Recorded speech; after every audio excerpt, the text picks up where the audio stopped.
Hello there. I know you're new to the village, and I just thought I'd pop round and say hello. I'm Sue the vicar. Hello, Sue the vicar. I am Olga the tyrant. Sorry? I'm just kidding with you. Oh, right. I am Olga the ex-tyrant. Unfortunately, last year I took my eye off the ball and I got overthrown.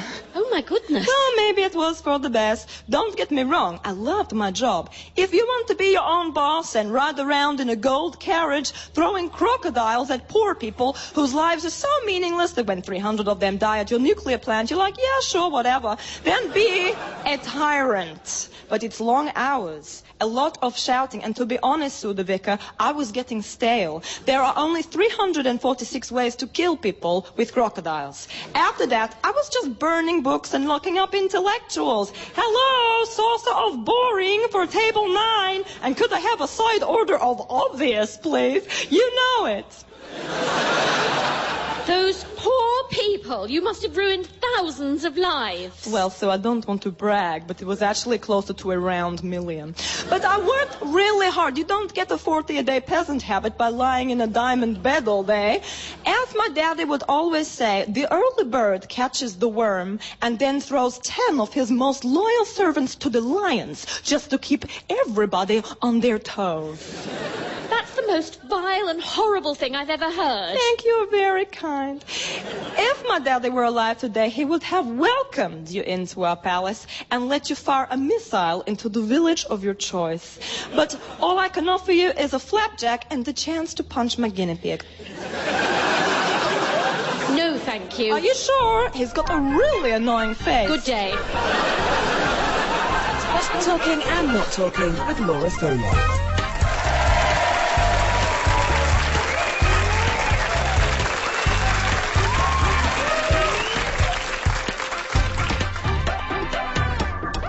Adrian, can I borrow your stapler? Yes, we can. What?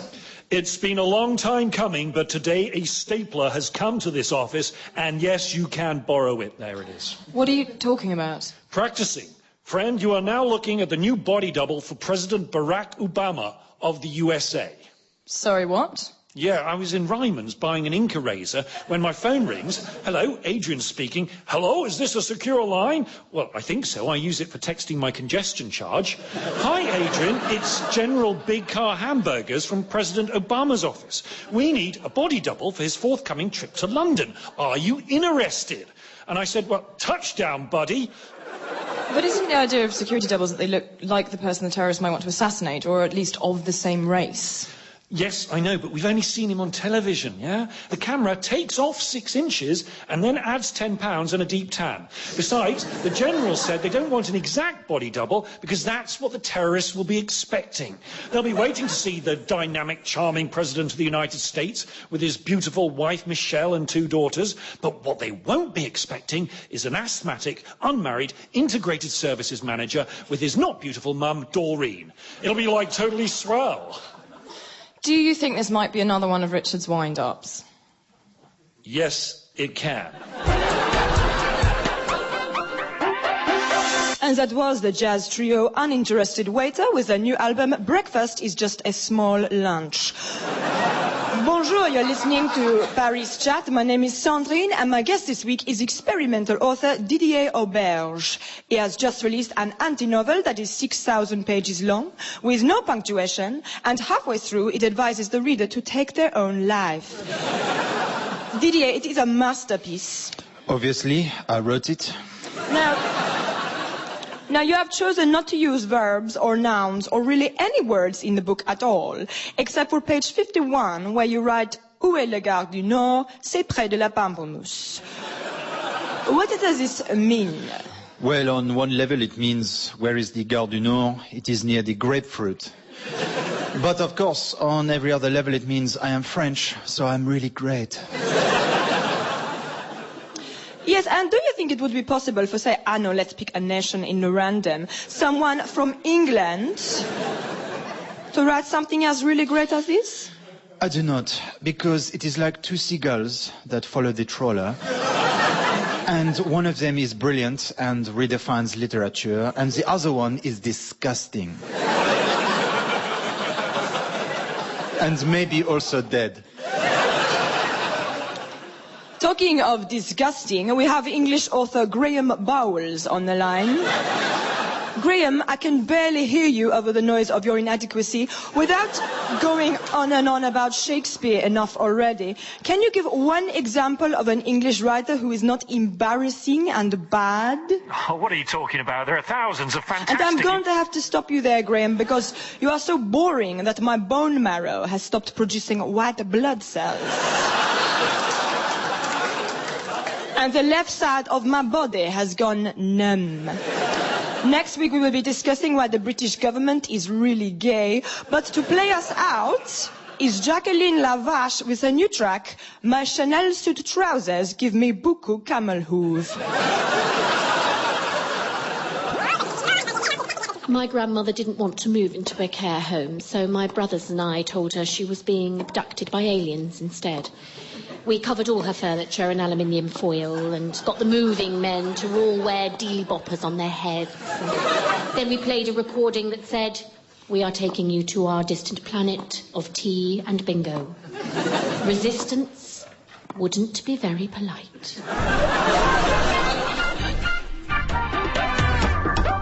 Now, Carole, it's 3 years since you decided to become an entrepreneur, which, as we know, was inspired by your divorce. Yes, and back then I was fine and doing really well. But now I am more fine and doing better well. Right. And are those pyjamas that you're still wearing at 2:30 in the afternoon? Yes, but I prefer to call them friends.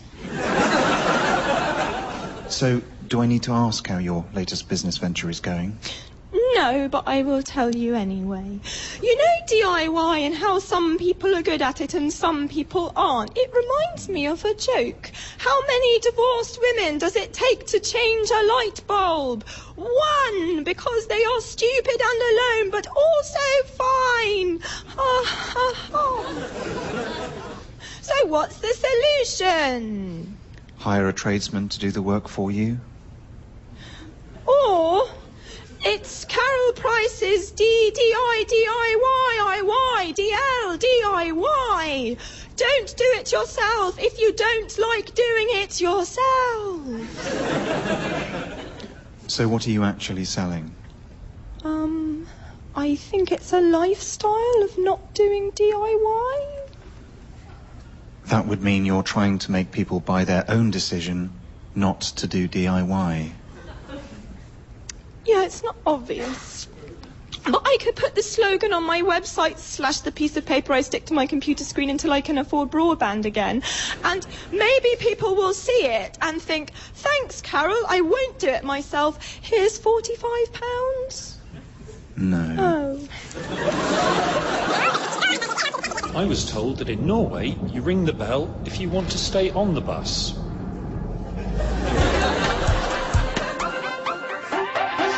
Oh, hi, Anne.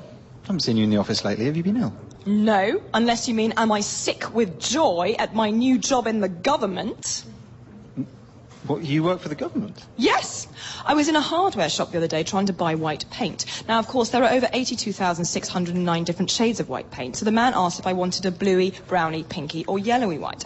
I said I wanted a whitey white. He said, did I want brilliant white? And I said, it doesn't have to be brilliant, it just has to go on the wall and stay there.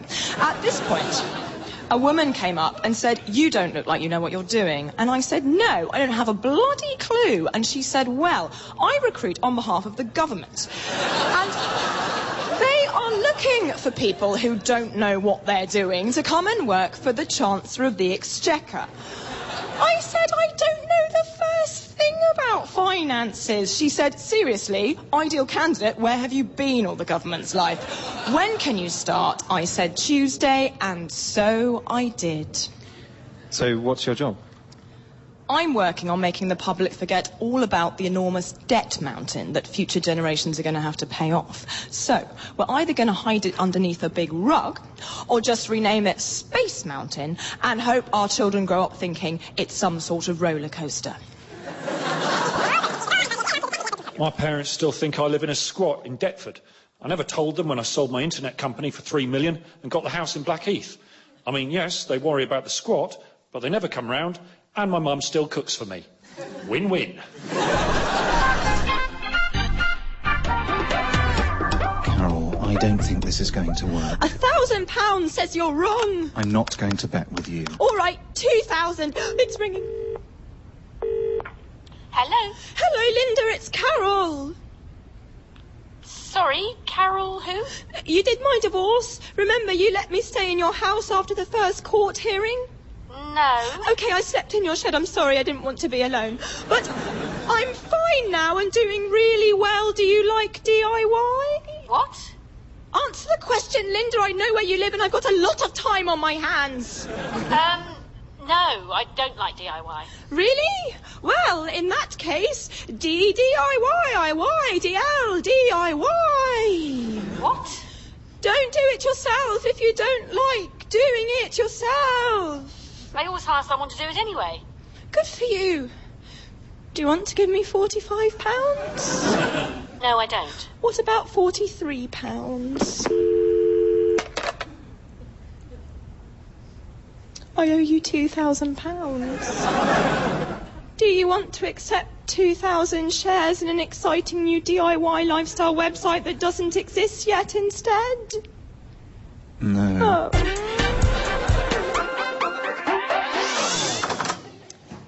Oh, hello, Edward. What are you doing in my office, Marie? Oh, I just came to pick your brain. You see, one of us has had their work published to critical acclaim, and the other one of us has not. And for the life of me, I couldn't remember which way round it was. Have you had a book published? No, because as you well know, Reasons Why People Don't Want to Sit Next to Marie is a work in constant progress that some feel will never be complete. Very droll, I'm sure. However, my novel, Men Are From Mars, Edward is a Massive Tool, is such a hit that the follow-up story, Edward Cuts Holes in His Trouser Pocket so he can access his goodies in public, is already hotly anticipated. Oh, well, I shall be sure to post it on my website, www.booksbypeoplewhoshare-a-bunk-bed with their mum.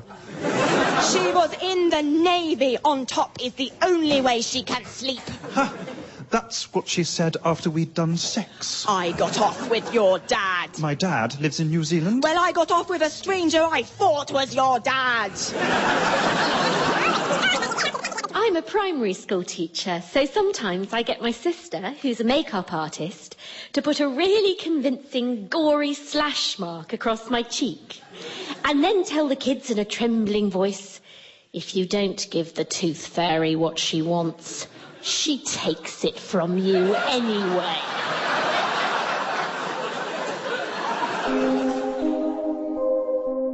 I'd been working for the same insurance company for 14 years, and I thought I was very happy until I took this leaflet from a hippie, which explained I wasn't actually happy at all. I was furious at being exploited by corporate fat cats who ride around head office all day on diamond ponies, short-selling the dreams of children in the third world, leveraging the death of polar bears, and using their bonuses to control the weather. I thought, I'm not putting up with this, so I marched down to head office, straight into the chairman's chamber of greed, and said, put down your gold pen and your taste the widening difference between the rich and poor croissant, and listen. You can shove your job up your capitalist hole because Kelly Beecham wants to be free. And he said, who is Kelly Beecham? And I said, I am, and I've been enslaved by your evil empire for 14 years, but not anymore. And he said, are you sure? And I said, yes, I work in the Berkhamsted branch. And he said, we don't have a Berkhamsted branch. And I said, oh my God, we were #1 insurance branch for customer satisfaction in the southeast. This is why the ice caps are melting. And he said, that's global warming. And I'm a one-man architectural practice specialising in loft extensions. So I said, well, I'm in the wrong office then, aren't I? Sorry for interrupting your morning. I feel terrible about it. I like to play guess the weight of my own hand. The first time you play it, it's pretty exciting. But after that, it becomes a case of the law of diminishing returns. Oh, good morning. I'd like to cancel my gym membership, please. Right. Well, I don't deal with cancellations. Sally does, and you'll have to explain that you want to cancel to her. Good luck with that. Right. Look, mate, if Sally is some pert 20-year-old who's really attractive and you think she's going to bewitch me into keeping my membership, then you're wrong, because my mind's made up, OK? Well, I'm sure it is. For now. But Sally isn't a pert 20-year-old. She's a spongy 46-year-old. And unfortunately for you, she's really, really cross. Well, I mean, it can't be that Sally! What? You're dead, mate. Sally, this is the gentleman that wants to ask you something. You? What the hell do you want? Well, I can come back later if it's... Oh, why don't you just come back later? Because I'm a man sitting on Man Mountain doing man whatever the hell I man like.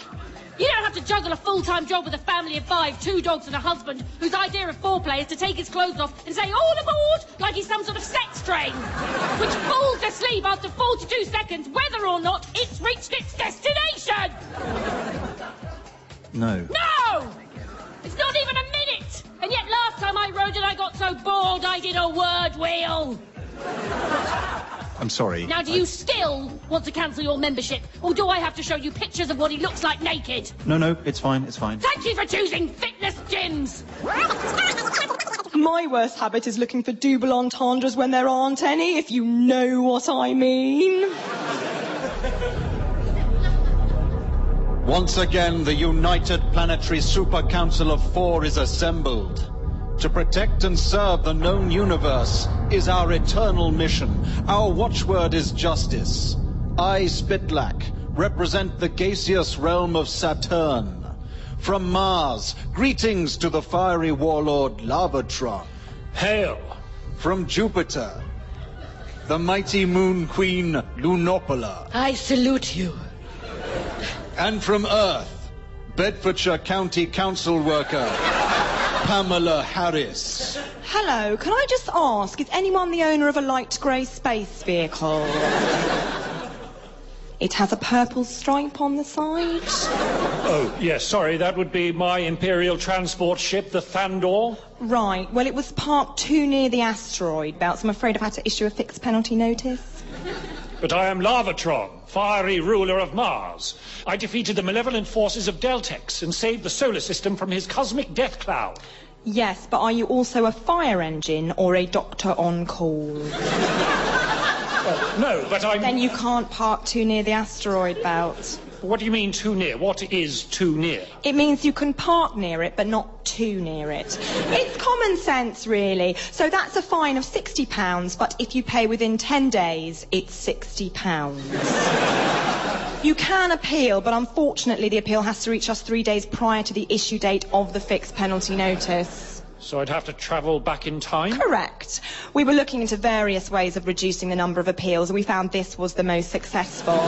Now, I'm sorry, I'm going to have to love you and leave you. I've got to be at a diversity workshop in Luton at 6. So if any of you want to learn how to get a Muslim, a Jew and a naked woman covered in bacon across the lake without being culturally insensitive, then there are 2 places still available. For the last 10 years, I've been pretending to run a hedgehog sanctuary in my back garden, when in actual fact it's just a box of old hairbrushes.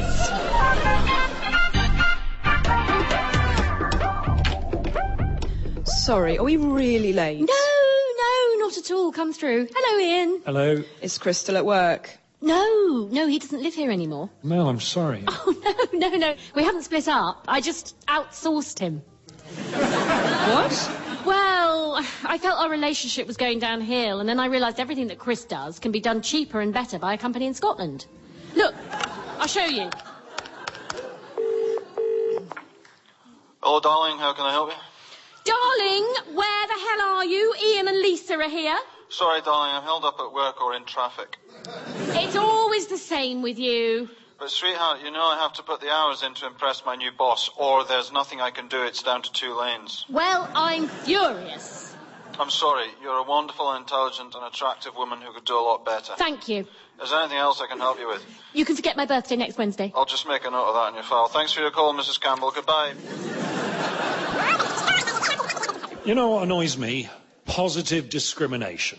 Only last week I was looked over for promotion again, just because they hadn't filled their quota of people who were qualified and competent. It's disgusting.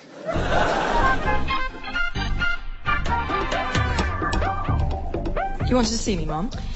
Yes, Grayling, sit down. Intelligence is surfacing that a terrorist group is planning an attack on the UK's national grid. If successful, they'll paralyse the entire country. We need our best man on this. I need you to contact 007 and brief him. 007's on holiday, Mum. What? Yes, he's gone to Barbados to have sex with everyone. I tried calling the hotel's reception, but they were busy having sex with him, and there's no answer from his mobile, and I think he's having sex with that as well. 007. Well, in that case, we'll use our second best agent. 008 must be... He's already assigned, Mum. 009 then? MIA. 0010? Dead. 0011 through 14 are on secondment, and 0015 and 16 got married in a civil partnership and now run a cabaret bar called Screech. Oh, for God's sake. This is a matter of national urgency. We must have someone we can send. Well, there's always 00703. Who? 00703, Mum. He's called Green, Toby Green. He went to public school, and my sources assure me he's a bloody good bloke. He's not licensed to kill, but he is terribly good with mothers. Then we have no choice. Deploy him. And may God have mercy on our souls. I'm fed up with all this political correctness stuff. Do you know who the real minorities are? It's people like me. Honest, hard-working, lesbian leprechauns. Or lesbicorns, as we prefer to be known. I am through the main control board, Captain, ready to upload the virus on your command. Thank you, token female terrorist. Let us bring chaos to the United Kingdom. Oh, hello. Oh. Chaps, sorry to interrupt. Green, Toby Green. Friends call me Tobes, and the mums just call me all the time.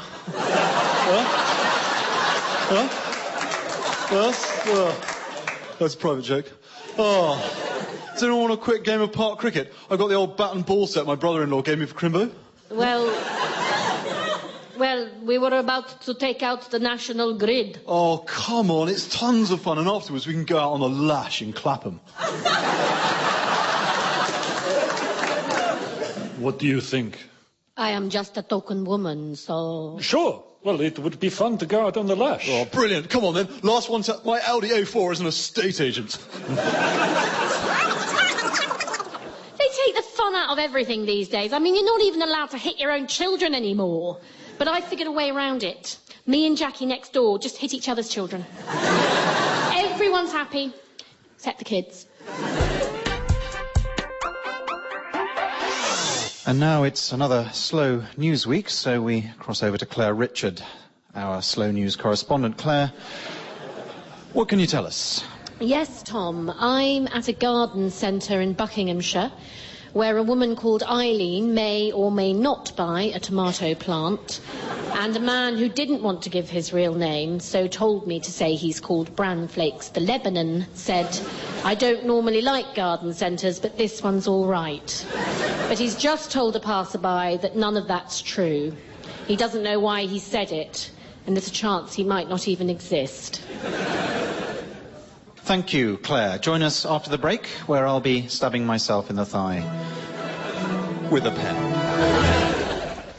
And now, the weather on Radio 4. Oh, hello, good evening. A light and rainy day in general with temperatures of... spaghetti heads. I'm just making it up. When I want to know the weather, I simply shout, women, weather. And one of the women, I don't know their names, will come into my chamber and tell me what it is. They believe that if they obey me, they will get my fortune after I die. But what they don't know is I have changed my will, and I'm going to leave all my money to the number 8. In other news, I got up nice and early to glue pasta on the walls around the house, but then Cleaner comes along and scrapes it all away. I said, Cleaner, what the hell are you doing? This is art, not Italian-themed litter. And she said, Madame, I'm so sorry, I'm supposed to tidy up. But all I heard was, ma, and said, they'll tidy this, chuckles, and then drop-kicked her in the flan. Then I went into the drawing room to play with China Lion. Now, China Lion is a close companion whom I pulled from a stone in old Hamburg town. The legend said, whoever draws the lion shall be king of England. I said, shut up! I will be king of the lion is mine. Now, Charlie Lion was eager for a battle between minds, so he proposed a game of marmalade sofa. It is like chess, but instead of moving pieces across a checkered board, you smear thin-cut marmalade on a sofa and judge who does it best. I was 3-1 in the lead, hot pocket, but then the women came rushing in and to interrupt the match. Oh, madame, marmalade is for toast, not upholstery. And I said, oh, really? Well, then how come I can do this? And then took off my socks and track pants and put my bum right in their face. So they made me put my pants on and sent me to my room. A big deal, you know. I put on my hat, my mittens, my scarf. I jumped around. Good times. I love it.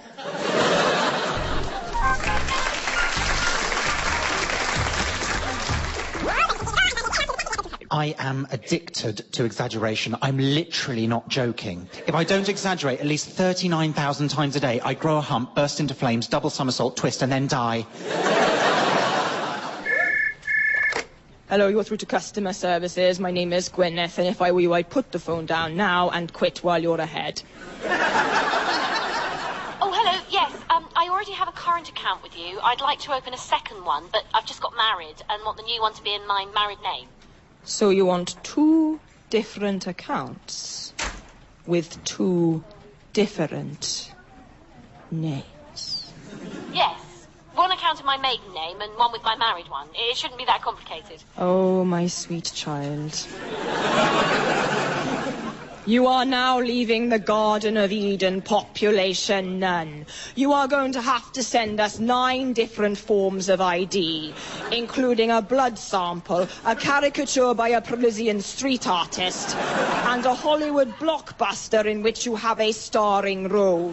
Then you will fill in 5 forms which have nothing to do with your application before drawing a picture of an animal. If it matches the one in my head, you will get transferred through to Evan, who is nicknamed the man from Del Monte because he's an idiot that always says yes.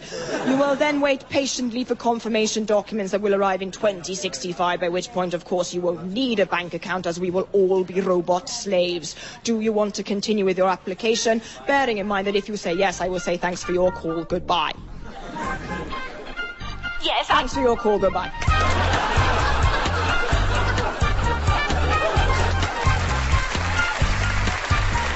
Talking and Not Talking starred Laura Solon with Rosie Cavaliero, Ben Moore and Ben Wilbond.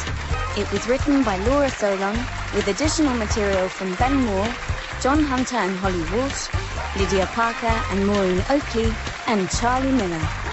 The script editor was Jeremy Dyson and the producer was Colin Anderson. Hi there. Hi there, I'm Annabelle. Michael? Hi, Michael. I live over the road and I just wanted to welcome you to the neighbourhood. Oh. And also to say that I couldn't help noticing this quirky assortment of metal tubes you've got hanging up outside your front door. Yeah, it's a wind chime. Ah, I was rather afraid you were going to say that.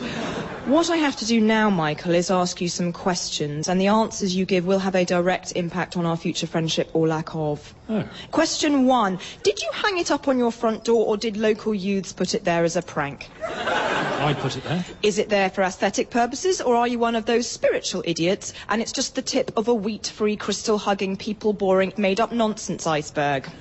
Well, I spent a lot of time in an ashram in Goa. I beg you not to finish that sentence. And finally, if an evil spirit/woman accidentally broke your wind chime, would you buy another wind chime or think, hang on, what's that noise? Oh, that's right, it's the beautiful absence of tinkling wind flutes, or as I shall henceforth call them, life ruiners. Well, I wouldn't do either. Okay. I'd just replace it with one of the ones I've got in my meditation room. Oh, for the love of... So are we friends? Not friends! Talking and Not Talking with Laura Solon.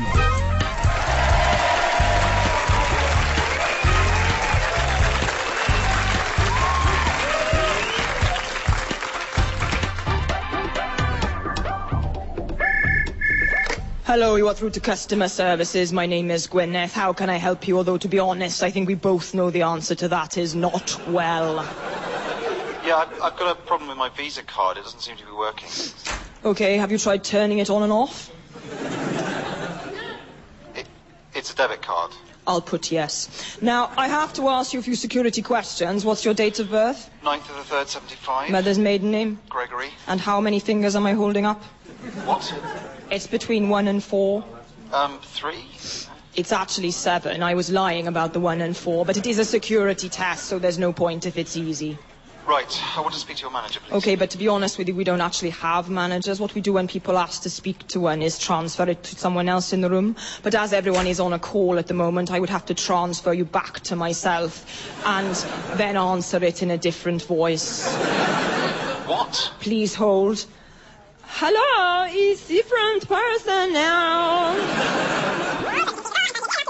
I enjoy being patronised to my face.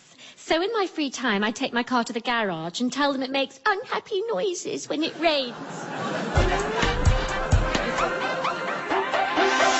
Do you want a coffee? Do you want me to have a coffee? Click, click.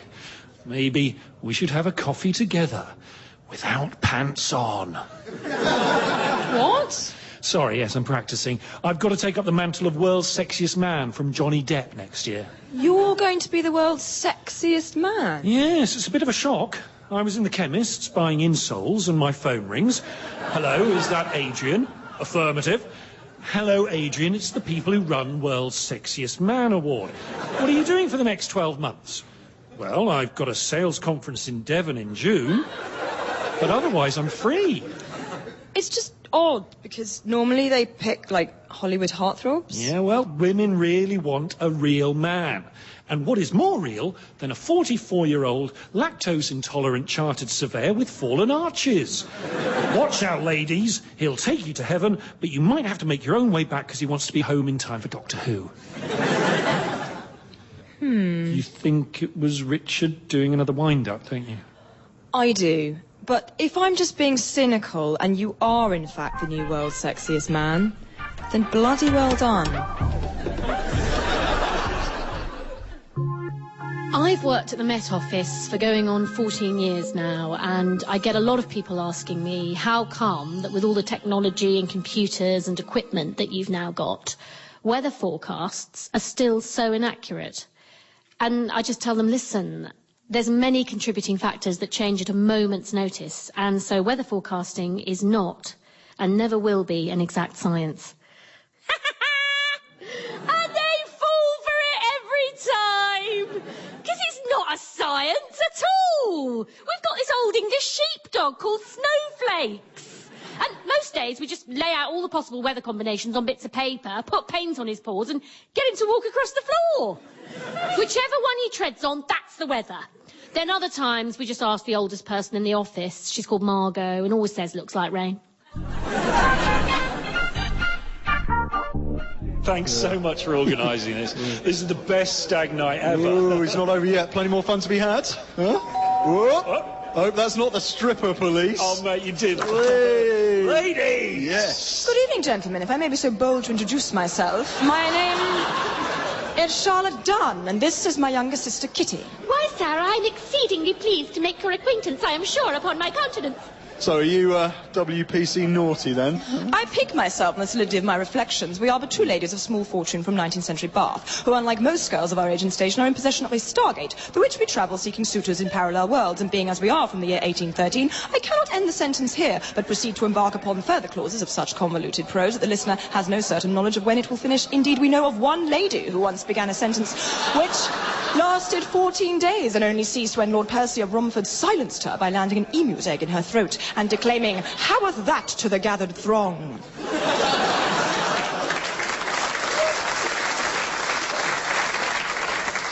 What? Ah, we are single ladies from the 19th century who can speak for hours on a single breath, and we are looking for men to marry. Well, if you're not the strippers, then why's your sister got her clothes off, eh? I am a genie in a bottle, you've got to rub me the right way. Kitty! I do apologise most sincerely. We journeyed previously to a Christina Aguilera concert, and Kitty has confused post-feminist women's liberation with being a total slag. Oh, brilliant. Yeah, no probs. Who wants to see my party trick? Whoa! Oh, hey. Kitty, that is not the appropriate way to uncork a wine bottle. I spent years training to be a bishop before I gave it up. It wasn't the job itself, it was just having to travel in diagonal lines I found very frustrating. And I'm here once again with Divorcee Carole Price. I'm fine, doing really well. And we're here to talk about your latest business with the... What's in the bottle, Carole? Blue pills and yellow pills. But the interesting thing is, they don't come out green. Sure. Now, rumour has it you had to sell your flat after a disaster in the hair care industry. Well, you say disaster, I say wash and clear. The anti-dandruff shampoo that promised to remove dandruff, but forgot to mention that it also removed hair and the ability to see. Right. So I thought, I'm going to need a new idea that puts the ooh in quite good. And that is? You know, cuppa soup. Well, it's all very well if you like cups and soup, but what about all the people who are fine with cups but hate soup because they were eating it when their husband left them, so now all soup tastes of stupid and alone? And what do people who don't like soup and people who don't not like soup have in common with me? Opinions on soup? They probably all like meat. So, I invented cuppa meat. For just £20, you get a meat. Cup not included. And how many have you sold so far? Not as many as I'd like. How many would you like to have sold? 4. Some people think Britain doesn't want the Olympics, but we run opinion polls on behalf of the government, and in the most recent one, 51% of people said they love the Olympics, 48% said, oh God, is it too late to give it back to the French? And one man called Clive Barclay said, the Olympics? What's the Olympics? Is that the one with the men who look like ladies and the ladies who look like John Travolta out of Grease? But of course it isn't, and we now believe Clive was talking about gay pride. Now, in other news, I'm outside the Institute for Useless Scientific Research with Professor Gladys Vole. Professor, what new discoveries can you relay to the public? Well, we've been working hard to find out why cornflakes go soggy in the bowl, and after 6 months of hard toil and £500,000 of funding, and I don't have a boyfriend, we can now almost certainly say for sure, kind of, it's because the milk wetifies them. Professor Vole, that's useless. Thank you, we try. And now on Radio 4, Thought for the Day. Hello? Hello, hello, it is me, as in me, the lady from the house, and I am absolutely crossy-potty, ready-ragging into livid metal fury bears with all the women in the house. I am not asking for the moon on a stick. I am asking for a kitten on a string, so I can become the world's first pet yo-yo champion. In the meantime, I am forced to practice with next door's puppy on a rope. It's good, but it's not right. Now, my thought for the day comes courtesy of the China Line. As you must know, the China Line is a close associate I bought at an auction in old Hamburg town. The man said, let's start the bidding at €5. I said, shut up, Dumbo Lamps, he's mine for 12. Now, China Line and I were busy adding salami battlements to our castle of cold meat, when all of a sudden he says, you know, really, we should treat all human beings with love, honour and respect. And I said, let the leaping clever pops cancel the chorizo drawbridge. I must make amends with Cleaner right now and toot the sweet. So I summoned her by shouting, Cleaner, Cleaner, 3 times against the wall. Eventually she hobbles in smelling of minimum wage. And I said, Cleaner. Cleaner, in this house I have committed many ghastly deeds and pranks, but against you they have been the worst. Remember the day I looked you in the summer house and told your family you were dead? Remember the other time I tied you to the banister and made you eat the stairs? And remember the hilarious time on November the 5th when we played a game of Bonfire Cleaner Burning Bright? And she said, yes, madame, I recall all of those. And I said, well, I am truly moosely sorry, shoes. Come over here and shut your eyes and I will give you a money surprise. So she totters over. I reach for the cash, but at the last minute I think, what the hell? I hate Cleaner. And so I slam her in the yams.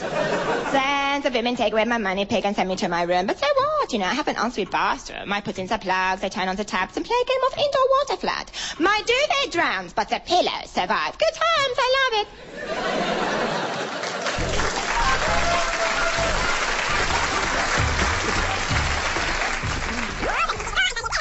it. In my last job, I worked as a contingency planner and was made redundant, which ironically I hadn't planned for at all. Oh, hello. I'm Jamie. Hang on. You're not Susan from Robin's office? No, I am Anna from the future. What, as in the future? Yes, although we don't call it that. We call it the present, now, to daisies. Oh, gosh. What part of the future are you from? May 2012. Oh, right, so not too distant then? No, it's fine. Although sometimes I do get frustrated by your marginally inferior technology. I was checking my emails this morning. It took 10 seconds for the attachment to download. Oh, how long does it take where you're from? About 9. Cool. Anyway, sorry, I should probably not talk to you. My mates set me up with this blind date, you know. Oh, yeah, that's why I'm here. I use my knowledge of what's to come to warn people of impending danger. What's going to happen? Do not buy Susan the 4th glass of wine. She will get sexy, but not in a good way, and start crying, I just want to get married, before being a little bit sick in the cab. Oh, and next week a raven-haired shop assistant is going to try and talk you into skinny jeans, but you must resist. Why? Will she be the start of a spiral of events that leave me with no money, a criminal record, and a broken heart? No, it's because you're 36. You mustn't wear skinny jeans. It's not nice for everyone else. Oh. So there I am, in my kitchen, making mince pies for the Christmas fair, when suddenly I hear a titanic woof, and a gaseous, multicoloured Labrador leaps out of my apron pocket. I thought, don't panic, Miriam. It's just a magic rainbow dog. It is more scared of you than you are of it. So it helps itself to a bowl of cereal, throws 2 satsumas at the Aga, and then asks why I'm filling the mince pies with socks. And I said, how dare you? Put your bowl in the dishwasher, apologise to the Aga, and of course I'm filling my mince pies with socks. I'm off my boobs on acid! Like a lot of small companies, we're having to merge with a bigger one to survive. It's unusual for an accountancy firm to merge with a beauty salon and leisure centre, but we like the name. Taxers, waxers and relaxers. Yeah, hi. I was given this book for my birthday, but I didn't really enjoy it, so I'd like to exchange it for another one. OK, I don't deal with exchanges. You need to speak to Sally, and I don't think that's going to end well for you. What do you mean? She's really, really cross. Oh, no, not really, really cross. Ooh. Just bring her here, please. OK, but I warned you. Sally! This man's not satisfied with his book and he wants to return it. Oh dear, did you not like it? Did it not realise how man-important you are and forget to grovel at the altar of man-brilliance in the church of... What do you mean you've got work to do? There's a man at the desk and he needs immediate attention! Look, just calm down. I simply wish to exchange the book for another. I mean, there's no need to make a big song and dance about it. Oh, stop turning me on, you silver-tongued sex fox. I'm just... And you're absolutely right. I should calm down. I mean, all I've got to fuss about is a full-time job, 4 kids and a husband whose idea of a romantic weekend is a day at a real ale festival followed by a night of real ale. Hang on, darling, it will work in a minute, punctuated by passages of real ale wind. I'm so sorry. You could only be truly sorry if you were under that duvet. Now, do you want to exchange the book, or do I have to tell you about the time he tried to spice things up with toys? I love this book, and I want to keep it forever. Good. Now have a nice day. And in breaking news, the new bill on privacy laws has been debated in the House of Lords, and it's over to Julia in Westminster to find out what happened. Yes, the Labour peer Lord Osmond was midway through his speech when Baroness Claiborne started making yawning noises, then rang an imaginary bell saying ding, ding, ding, boring, ding, ding, ding. Lord Osmond responded, "At least I'm not ghastly," whereupon she said, "Talking of ghastly things, how's your wife?" He said, "I think you mean your mum," and "Where did you buy your dress? I want to be sick on it, but oh no, that's right, somebody already has." She replied, "I bought it at the shop of things people hate, where you obviously got your face." And what about the bill? Well, they were about to take a vote when Lord White QC shouted, "Last one to the bar is a big woov," which is, of course, a term used by the laws for what would happen if a wuss and a poov were blended together in a hybrid machine. So everybody ran, and the vote's been postponed. And who was the woov? I think it was Lord Parsons, but he says it was Lord White because he's a big fat horsey gayer. I know that I wear the uniform with the stripes, drive the car with that blue Ninoy thing on the top, and generally go around making arrests and hassling people. But the truth is, I'm not actually a police officer. It's just something I said ages ago to shut a boy up at a party. But then I married him, and 10 years later, I don't think the whole "surprise, I am actually a stripper" is going to go down that well. Welcome back. You're listening to Late Night Magic, and this evening I want to hear from all you broken hearts out there. Maybe you're in love with someone who will never love you back. Maybe your soulmate has just left you for somebody else. Or did you break up a relationship with someone you know was the one? Whatever your trouble, call me now on 0800 126. And now it's time to take another call, and I think it's from Olga on line 9. Hello, Graham. Hello, Olga. You're on Late Night Magic, and you want to talk about a lost love. Yes, back home in my country Nietva, I fell in love with a general called Mervanov. But just after we got together, I had to flee my country to escape civil war, and I have not seen or heard from him since. You poor thing. A victim of terrible events beyond your control. Well, yes and no. I mean, I was at home. So technically I was the reason it all kicked off. Did you just say you were a tyrant? Yes, Graham. It's like being a leader of a democracy where you give the people's freedom of choice, but you only give the people's two choices. Do what I say, or face the wheel of crocodile. So, what's the wheel of crocodile? It's a wheel. You spin it, and then you get fed to crocodiles. To be honest, the wheel is not that important, Graham. I mean, yes, it is there. It's not part of it. But most people are more focused on the pit of hungry crocodiles and also the chamber of angry crocodiles. You have to walk through to get to the pit if you've not already been killed by the really furious crocodile that was thrown in your face.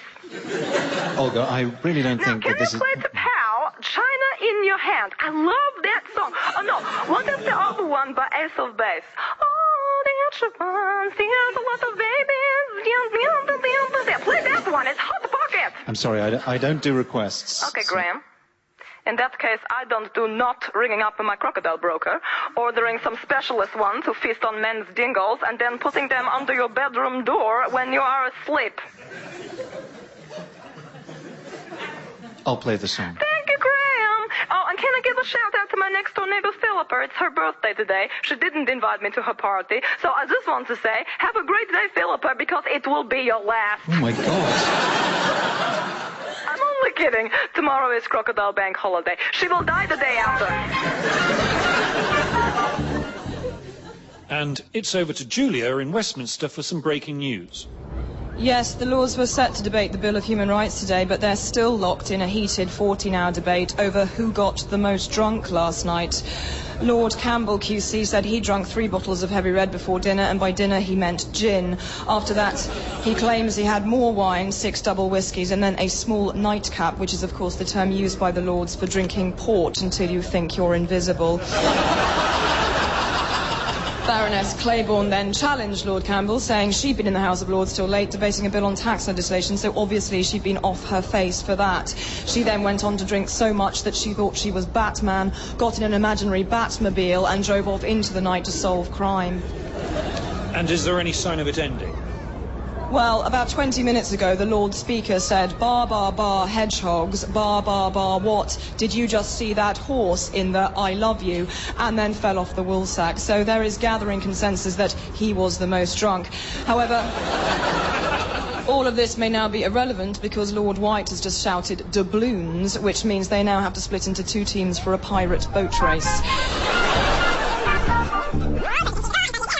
I am agoraphobic and claustrophobic, so I spend most of my free time running through open fields with a bag on my head.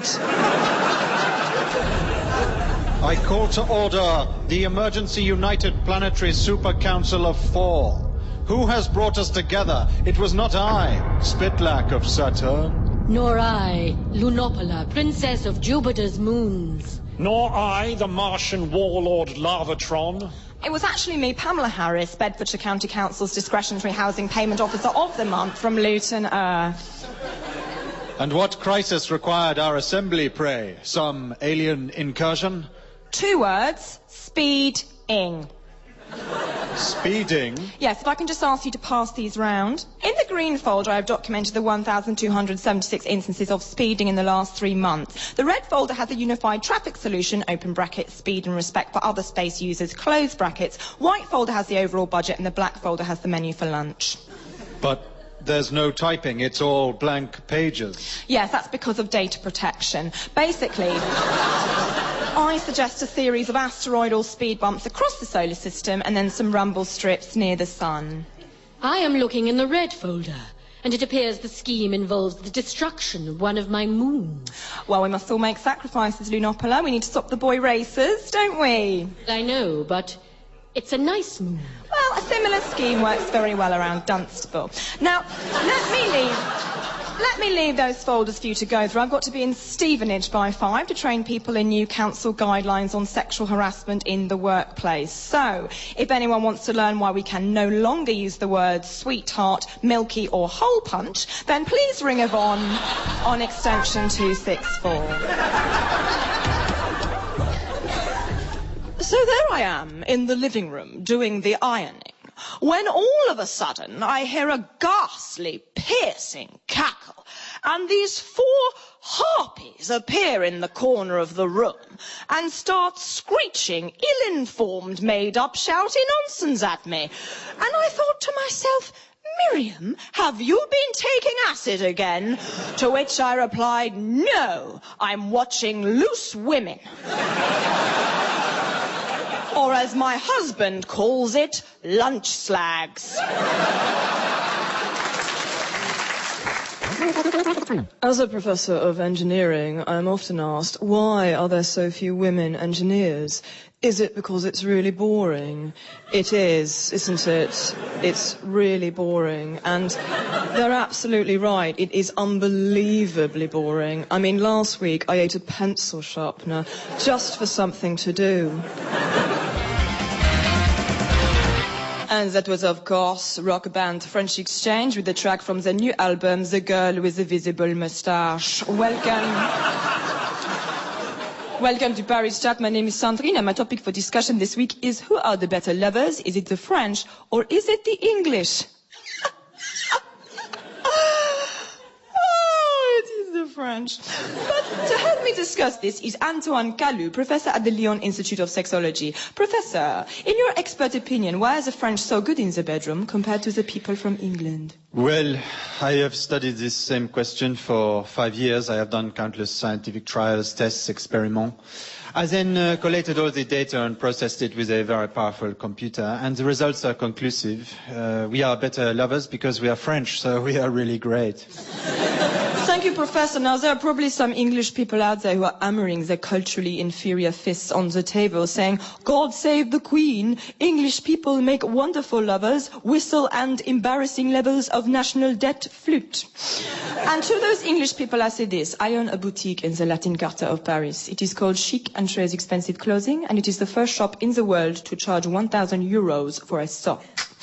And this morning, when I was accepting a delivery of very long labels on which I write the enormous prices, I saw a man collect a rubbish bag from a bin. And the disgusting, rotten, fetid liquid at the bottom, qui s'appelle bin juice, leaked out onto the road. Then a rat who was covered in the plague came up from the sewer and drank the bin juice. Moments later, it started to shake. His head swelled up and then burst, spraying toxic, mushy, ratty brains through a butcher's window into the mouth of a dead pig.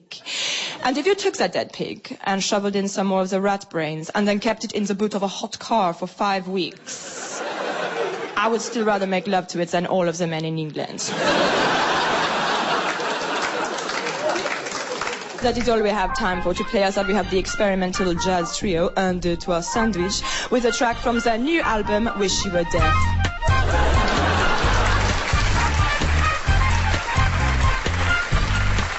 Talking and Not Talking starred Laura Solon, with Rosie Cavaliero, Ben Moore and Ben Wilbond.